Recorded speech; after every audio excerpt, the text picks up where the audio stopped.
Hey guys, this is Jen from Head to Toe, and today I wanted to share with you my January favorites. So to start off, I wanted to talk about something I just did a video on the application of, but it is my Skin 79 VIP Gold BB Cream. So this has been my BB cream of choice for the last few months because it's the winter time here in the Midwest, and I find that this gold one is a lot more hydrating than my other favorite one, which is the Skin 79 VIP Pink label. This one is sort of like a silvery packaging, has a gold top, and you just push it and it squeezes out from here. They're very similar formulas, but like I said, this one is more hydrating, but I just love it. I'm wearing it right now, and it really gives you a natural, fresh kind of look to your skin. Like, it retains the translucency of natural skin, and it doesn't feel like it's sitting on top of your face like in a really heavy layer like some foundations do.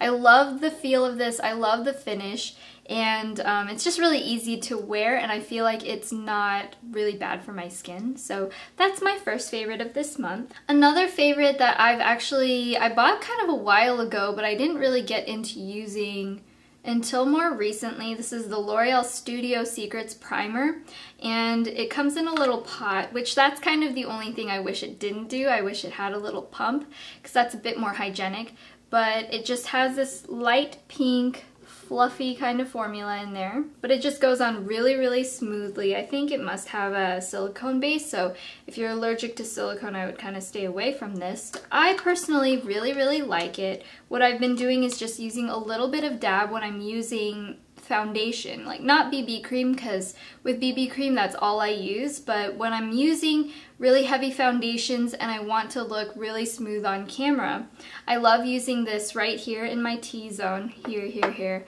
and on top of my cheeks, and just rubbing that in before I put on foundation, and then the foundation just goes on a lot smoother. I found some other primers to kind of ball up under certain foundations, but I think this one doesn't really do that for me, so I've been liking it pretty well, and I don't think it's making me break out either, so that's good. A couple other drugstore products that I talked about recently that really are making it onto my favorites this month is the Maybelline Color Tattoo Eyeshadow. This is in Toughest Taupe. You can see the color here. It's a taupey gray color, and it's just kind of a lovely mushroom. And the thing is, it's matte, which is kind of unusual for a lot of cream shadows. Even without a primer, it works pretty well. You just put this on your eyelid, and then I'll take another shadow color and just add a little bit of contour color, or maybe a frostier color that I just put in the center of my lids. And I'll just use this as a base, or you can even just use this as a wash, take some more, and use itself to contour, and that works as well. It's just a really great, easy color to wear, and it's really long wearing. I'm not sure that it's necessarily 24 hours, because I would never wear makeup for more than maybe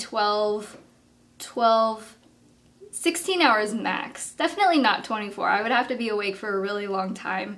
But it definitely lasts for as long as I need it to last on my eyes, so I do recommend this. Another product I've been mentioning quite a lot that I loved this month are my L'Oreal Infallible eyeshadows, which particularly I've been really obsessed with these two colors, which is 888 Iced Latte, and this one is 891 Continuous Cocoa. I know I've mentioned these shadows before, and I swatched them in a couple of my haul videos and everything, but these two colors are super, super great for every day. This is the frosty color that I put on the center of my eyelids, and this one I use as deepening the crease if I want it to be really, really dark, but my favorite way to use this is to apply eyeliner and then use this to smudge it out to give you a smoky little cat eye look, and I just love them so much. These two in particular are probably my favorite out of the bunch that I have.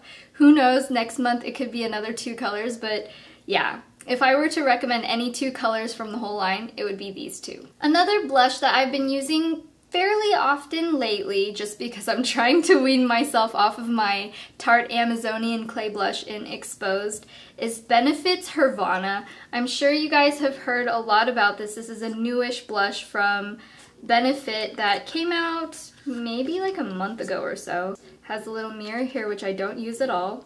has this brush, which is different from the other Benefit brushes because it's a little bit angled. I do use this brush and I like it, but I can't say it's like an HG blush brush. It works really well, and I always use it for this blush though, so it's not bad.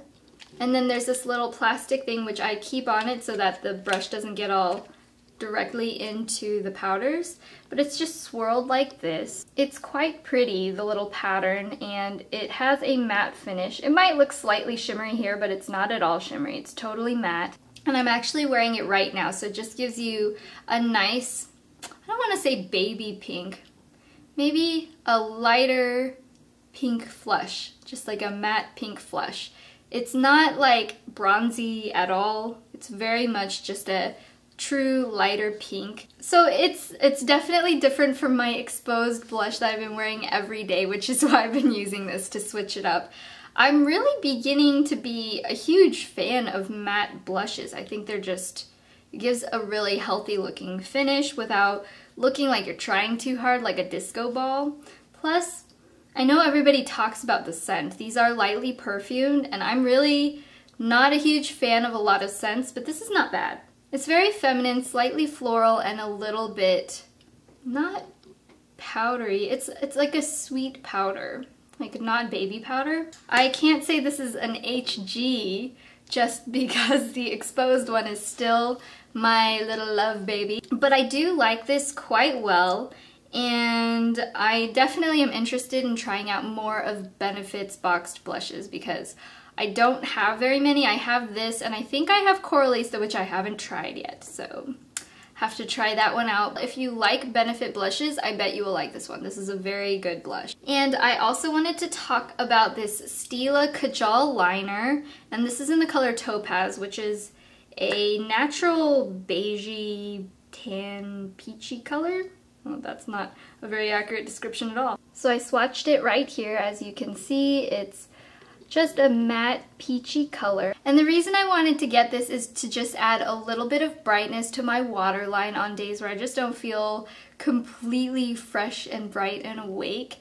And something like this versus a stark white is really going to look much more natural and give your eyes a little bit of boost without looking like you're trying to emulate some kind of alien or some kind of doll. You know, sometimes a stark white really looks too over the top, and when I'm wearing this, people don't realize that I'm using an extra trick to make my eyes look a little bit brighter. So yeah, just for days when your eyes might be a little bit red, I think that this is a really good alternative. So thank you guys so much for watching. I hope you guys enjoyed this month's favorites, and be sure to stay tuned next month for another one.